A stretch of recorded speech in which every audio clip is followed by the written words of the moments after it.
Vamos a continuar con la primera parte de la unidad número 4, Mercado, Bienes y Servicios, y en esta parte, continuando con el mercado de competencia perfecta, encontraremos las aplicaciones y explicaremos las aplicaciones y los análisis que se pueden hacer a partir de este enfoque, o sea, a partir del mercado de competencia perfecta. Las aplicaciones que vamos a analizar es qué ocurre con el equilibrio cuando hay cambios en la demanda o en la oferta de un bien. También veremos qué ocurre cuando el Estado fija impuestos en este mercado. Otro de los análisis que realizaremos es qué efecto produce en el mercado el hecho de que existan controles de precios. Y por último, analizaremos qué es lo que ocurre o cómo se puede llevar las condiciones del mercado de competencia perfecta al caso del mercado agropecuario. Veremos a continuación qué ocurre cuando hay cambios en las funciones de demanda u oferta y cómo incide la elasticidad de ellas en el nuevo equilibrio. Así, partiremos del caso de cambios en la demanda de X. Tendremos el equilibrio en el mercado, tenemos una demanda y una oferta, y este equilibrio se da en P1 y X1. Si la demanda aumenta por cualquiera de los motivos explicitados en la unidad número 2, como aumento en el ingreso si este bien es un bien normal, o si aumentó el precio de un bien sustituto, o si disminuyó el precio de un bien complementario, o hay expectativas de que en el futuro el precio del bien sea mayor, o aumentaron los gustos, vemos que el nuevo equilibrio se da para una cantidad mayor, X2, y un precio mayor, P2. ¿Qué ocurre si la oferta no tuviese este tipo de elasticidad, sino que fuera perfectamente elástica? Es decir, la oferta es horizontal y ocurre un cambio similar en la demanda. Lo que podemos ver es que en este caso el nuevo equilibrio se va a dar para una cantidad mayor, pero el precio del bien no se ha modificado. Es decir, a una demanda con mayor elasticidad o con elasticidad tendiendo a infinito, no habrá cambios en el precio. ¿Qué ocurre cuando la oferta es perfectamente inelástica o rígida? Si se produce un cambio en la demanda, vemos que este cambio en la demanda solamente ha provocado un cambio en el nivel de precios, es decir, aumentó el precio del bien X. ¿Qué conclusión podemos sacar en consecuencia? Podemos ver entonces que a mayor elasticidad de la oferta, mayor será el cambio en la cantidad respecto del cambio en el precio. ¿Qué ocurre ahora cuando lo que se desplaza es la función de oferta? Vemos un primer equilibrio exactamente igual al del equilibrio inicial de la parte superior de la diapositiva, y cuando ocurre un cambio en la oferta de este tipo, es decir, aumentó la oferta. ¿Por qué pudo haber aumentado la oferta? Porque bajaron los costos de producción, porque aumentó el número de empresas, porque se encontró una nueva tecnología superadora a la existente. Esto entonces provoca un nuevo equilibrio que hará que la cantidad intercambiada aumente y el precio disminuya. ¿Qué pasa si la demanda es perfectamente elástica? En este caso, un aumento en la oferta provocará que solo se modifique la cantidad intercambiada, permaneciendo el precio en P1.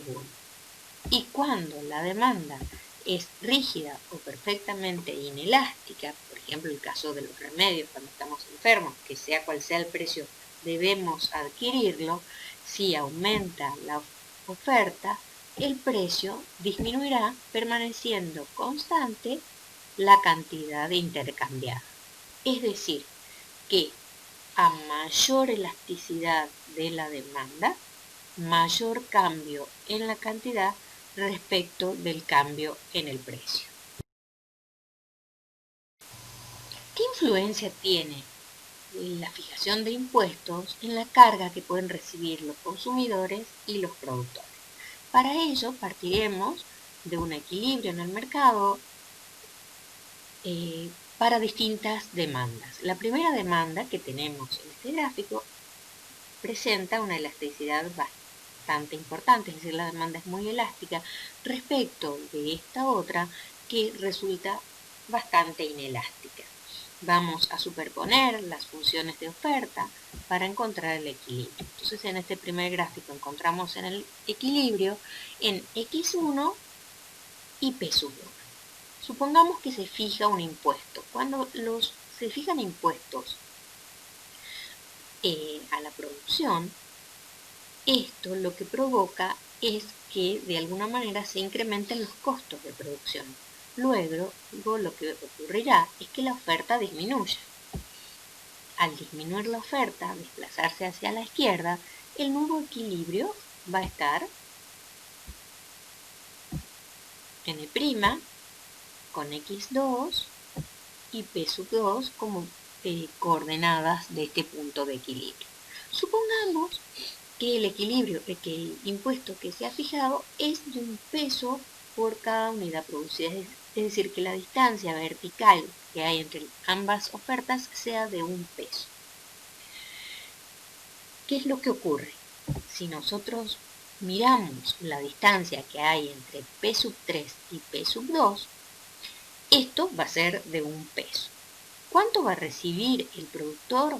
P3, porque la distancia que hay entre P3 y P2 es el impuesto, es decir, es lo que debe transferir al Estado. ¿Cuánto paga el consumidor? Va a pagar P1. Fíjense que esa distancia que hay entre P1 y P2 es menor a la distancia que hay entre P1 y P3. Esto quiere decir que la mayor carga del impuesto recae sobre el productor. ¿Qué ocurre cuando la demanda es inelástica? Ante el mismo caso, partimos de un equilibrio, X1, P1, se fija este impuesto de un peso por cada unidad producida, se determina un nuevo equilibrio y vamos a tener que se intercambian X2 unidades del bien a un precio igual a P2. Miremos ahora nuevamente estas distancias entre P2, P1 y P3. P3 va a ser lo que va a recibir el productor, porque la distancia P3, P2 va a ser la parte que le corresponde derivar al Estado, porque es el impuesto. ¿Cuánto pagan cuánto les aumenta el precio a los consumidores? Les aumenta de P1 a P2. Es decir, que el consumidor ahora va a tener que pagar una mayor parte del impuesto que lo que pagaba cuando la demanda era elástica. Es decir, que cuando la demanda a la que se aplique el impuesto es más inelástica, mayor será la carga que tengan que cubrir los consumidores. Cuando la demanda sea más elástica, mayor será la carga que tengan que cubrir del impuesto los productores. Los controles de precios se fijan para poder sostener a los consumidores cuando el precio del mercado es muy alto o a los productores cuando el precio del mercado es muy bajo. Así, partiendo de un equilibrio del mercado, N con X1 para la cantidad y P1 para los precios, que se fije un precio mínimo implica decir que los productores cobrarán por lo menos ese precio o precios mayores. Como dijimos anteriormente, estos precios mínimos ocurren cuando el precio que fijó el mercado es demasiado bajo para que los productores se sientan atraídos para llevar a cabo esta producción particular. Es decir, estos precios mínimos benefician a los productores. ¿Cuál es la primera consecuencia de la fijación de este precio mínimo? Es que a ese nivel de precios, la cantidad que están dispuestos a comprar los consumidores, definida por la demanda, es menor a la cantidad que están dispuestos a ofrecer los productores, es decir, que se va a generar un exceso de oferta sobre demanda.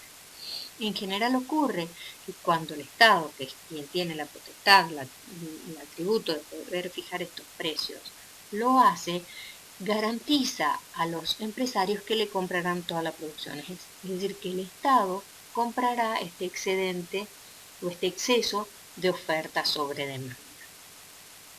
¿Qué ocurre cuando se fijan precios máximos? Estos precios máximos, que siempre tienen que estar por debajo del precio de equilibrio para que sea efectivo, lo que va a generar es que la cantidad demandada ahora será superior a la cantidad ofrecida a ese precio máximo.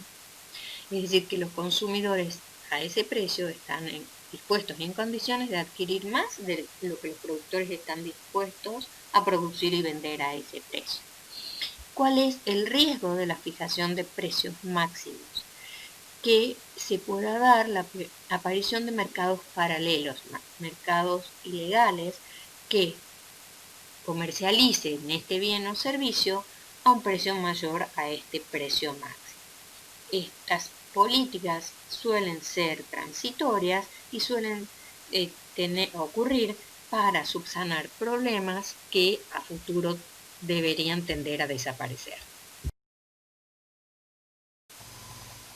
A lo largo del tiempo, las condiciones de equilibrio del mercado agropecuario van cambiando. Vamos a partir de un primer equilibrio en el que tendremos una demanda y una oferta, ambas muy inelásticas. ¿Por qué? Porque la demanda de bienes del sector agropecuario son bienes alimenticios que son de primera necesidad. Por lo tanto, la demanda de bienes de primera necesidad presenta una demanda menor que uno. Y por el lado de la oferta, al requerir este mercado un factor específico, irreemplazable, insustituible como la tierra, su oferta es inelástica. Luego, el equilibrio se va a dar N con X1 y P1 como precio de estos bienes. ¿Cómo cambia este equilibrio a lo largo del tiempo? La demanda de estos bienes agropecuarios crece de acuerdo al crecimiento de la población. Es decir, si de un año a otro el crecimiento de la población se sostiene a cierto porcentaje, que en Argentina ronda alrededor del 1%, la cantidad de bienes y servicios para el consumo interno no tendría que crecer más que ese 1%, la cantidad demandada de los consumidores de estos bienes y servicios. A diferencia de esto, la oferta de bienes agropecuarios, con la incorporación de tecnologías, de maquinarias agrícolas, de fertilizantes, presenta año a año un crecimiento mayor al de la demanda. Entonces, ¿cómo inciden estos crecimientos de demanda y oferta en el equilibrio de este tipo de bienes? La oferta aumenta mucho por esto de la incorporación tecnológica al sector y la demanda no aumenta en la misma proporción. Luego, el nuevo equilibrio se va a dar para una cantidad mayor, pero para un precio menor. Este análisis dio lugar a que un economista llamado Raúl Prebisch, economista tucumano, director de CEPAL, la Comisión Económica para América Latina de Naciones Unidas, dijera que para Argentina los términos del intercambio eran cada vez menores. ¿Qué quiere decir? ¿Qué son los términos del intercambio? Los términos del intercambio es una relación de precios, son precios relativos entre los precios de los bienes que se importan respecto a los bienes que se exportan. Y como nosotros tenemos que en Argentina se importan bienes industriales con alto valor agregado, quiere decir que ese precio va aumentando. A diferencia de esto, los bienes que se exportan son los bienes agropecuarios, fundamentalmente, cuyos precios, de acuerdo a este análisis, bajan. Entonces, en este intercambio internacional, para los países que venden bienes agropecuarios, esta relación de precios se hace cada vez menos favorable. Para hablar de los excedentes del productor y del consumidor, partiremos de un equilibrio en el mercado de competencia perfecta, donde tenemos la demanda y la oferta, que por simplicidad las hicimos rectas, y encontramos el punto de equilibrio. Este punto de equilibrio define que la cantidad efectivamente intercambiada será X sub B y el precio de equilibrio, o este precio en el que concurren o coinciden opiniones de oferentes y demandantes, será P sub B. Ahora bien, si nosotros analizáramos la disposición que tiene el consumidor a pagar a las distintas cantidades que hay entre 0, el origen de coordenadas, y X sub B, veremos que encontraremos ciertas diferencias entre lo que estaba dispuesto a pagar y lo que realmente paga. Así supongamos que elegimos una cantidad X1, esta cantidad X1 nos dice que el consumidor estaba, o el conjunto de consumidores estaba dispuesto a pagar un precio igual a P sub 1. Sin embargo, el precio que efectivamente paga es el precio de equilibrio definido por el mercado. ¿Esto qué quiere decir? Que hay una disposición mayor a pagar un precio mayor al que realmente se paga. Es decir, que hay un exceso positivo de la disposición a pagar por parte del consumidor. ¿Cuál es la medida de este exceso de disposición a pagar sobre lo que realmente se paga? Es la medida del segmento que hay entre P sub 1 y P sub B, tal como lo han marcado en esta línea de guiones fucsias. Si nosotros hiciéramos este mismo análisis para todas las cantidades que hay entre el origen de coordenadas y X sub B, toda el área que está entre la ordenada al origen P sub B y E, el triángulo que se define con estos vértices, representará aquella cantidad de dinero que los consumidores están dispuestos a pagar por arriba del precio de equilibrio. Esta área entonces nosotros la denominaremos excedente del consumidor. Y como he dicho y repito, es la diferencia que existe entre lo que los consumidores están dispuestos a pagar y lo que realmente pagan para cada una de las unidades hasta llegar al equilibrio. Analicemos ahora el caso del productor. Si midiéramos cuánto recibe el productor respecto de lo que estaba dispuesto a recibir por cada unidad producida y vendida, veremos que hay una diferencia. Hagamos esta medición para la misma cantidad X1. Vemos que en X1 el productor recibe el precio de equilibrio P sub B. Sin embargo, de acuerdo a lo que dice la oferta, estos productores estaban dispuestos a producir y vender X1 cuando el precio es de P sub 2. Es decir, que hay una diferencia positiva a favor del productor de lo que recibe respecto de lo que estaba dispuesto a recibir. Esta diferencia va a estar dada por el segmento que existe entre P sub B y P sub 2, que es esta línea de guiones turquesa o celeste. Si nosotros hiciéramos este mismo análisis entre el origen de coordenadas, o sea, cuando no vende nada, hasta la cantidad de equilibrio, veremos que esta línea de guiones celestes se irá repitiendo a lo largo de todas las cantidades, rellenando el espacio que está entre el origen P sub B y E, el triángulo 0, P sub B, E, y a esta medida la llamaremos excedente del productor, que se define como la diferencia que existe entre lo que el productor realmente recibe de lo que está dispuesto a recibir por cada unidad producida y vendida.